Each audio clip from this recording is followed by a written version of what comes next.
ये मैं कैप्चर करना चाहता हूँ और मैं एक्चुअली हिंदी में करना चाहता हूँ। पहले मैं इंग्लिश में कर रहा था ये सोच करके कि शायद वाइडियर ऑडियंस तक पहुँच पाऊँ, लेकिन वैसा कुछ हो नहीं पा रहा है। तो मैं वही करना चाहता हूँ अब जिसमें कि मुझे मज़ा आता है। तो मुझे हिंदी में बोलने में, सोचने में और बोलने में फ्रैंकली मदर टंग है, ज़्यादा मज़ा आता है। तो अब पॉइंट ये है कि ओशो काफ़ी टाइम से मतलब मैंने 6 महीने पहले से सुनना चालू किया है और मैं काफ़ी इंप्रेस हुआ हूँ ओशो सर। मुझे लगता है अगर पहले बचपन में मैंने अगर जान लिया होता तो मज़ा आ जाता अलग, क्योंकि एक अलग ही क्वालिटी है उनमें। अब मैं ओशो को कंपेयर करना चाहता हूँ बहुत और जो फेमस इंडियंस हुए हैं। फेमस इंडियन से मेरा मतलब है गौतम बुद्ध, महावीर, गुरु नानक, और इसमें मैं अगली लाइन में इंक्लूड कर लूँगा स्वामी विवेकानंदा जैसे लोगों को भी। तो इस तरह के जो गुरु या नीम करौली बाबा या इस तरह के कोई, इनमें मैं रैंकिंग या सॉरी कोई भी कंपैरिजन नहीं कर रहा कि सेम लेवल पे हैं ये सब अलग अलग लेवल पे हैं, राइट।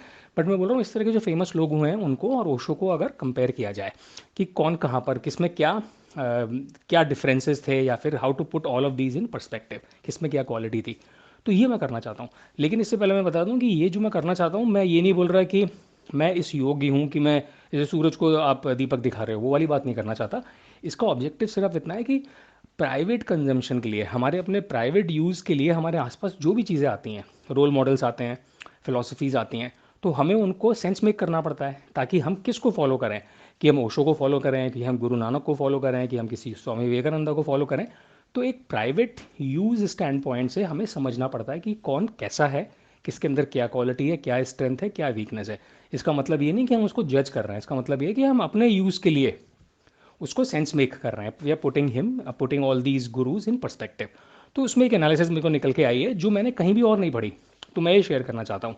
तो वो एनालिसिस से पहले दो एंगल्स हैं इस तरह के गुरुज को असेस करने के लिए। Assess again, I don't mean assess, I mean putting in perspective. तो दो एंगल हैं एक्चुअली उसके। एक है एंगल तो है कि गुरु को ये कितना पता है कि सत्य क्या है, व्हाट इज़ द ट्रूथ, एक तो ये एंगल है। और दूसरा डायमेंशन है कि गुरु को ये कितना पता है कि असत्य क्या है, यानी कि what is wrong, right, what is right and what is wrong.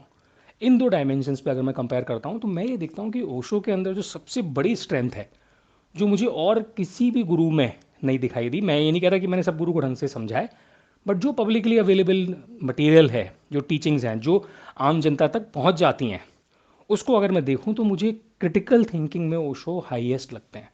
उन्होंने हमारे हिंदुइज्म के अंदर या और भी जो सारी चीज़ें फ़िलासफ़ीज़ या जो धारणाएं बनी हुई हैं, उसको उन्होंने क्रिटिकल थिंकिंग के यूज़ से क्रिटिक किया है, काटा है उनको।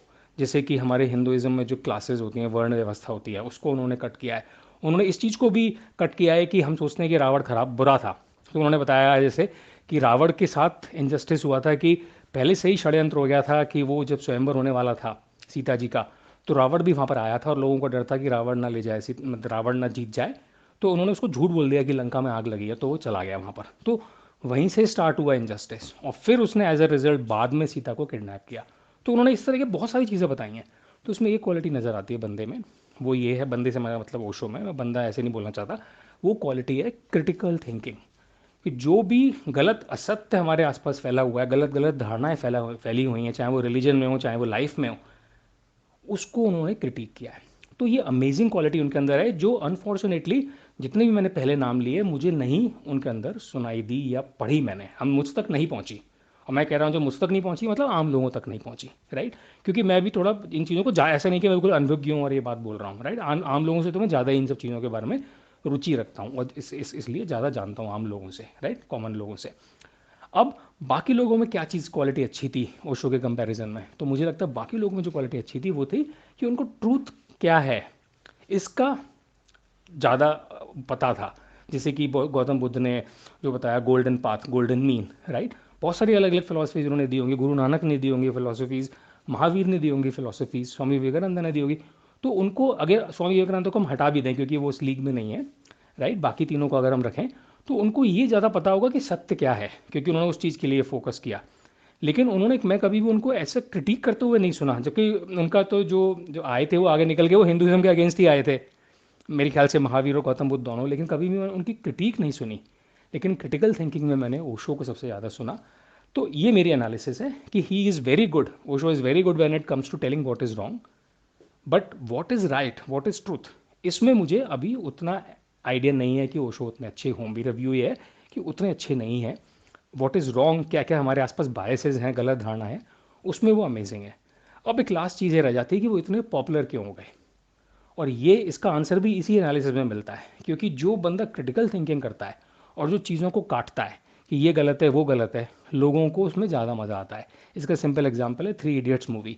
उसमें जो वो बंदा है, जब टीचर बोलता है कि डेफिनेशन क्या है मशीन की, और वो काटता है उस बात को क्रिटिकली कि यार मशीन की डेफिनेशन रटने से फ़ायदा नहीं है, समझ में आनी चाहिए डेफिनेशन, तो कितनी तालियां बजती हैं।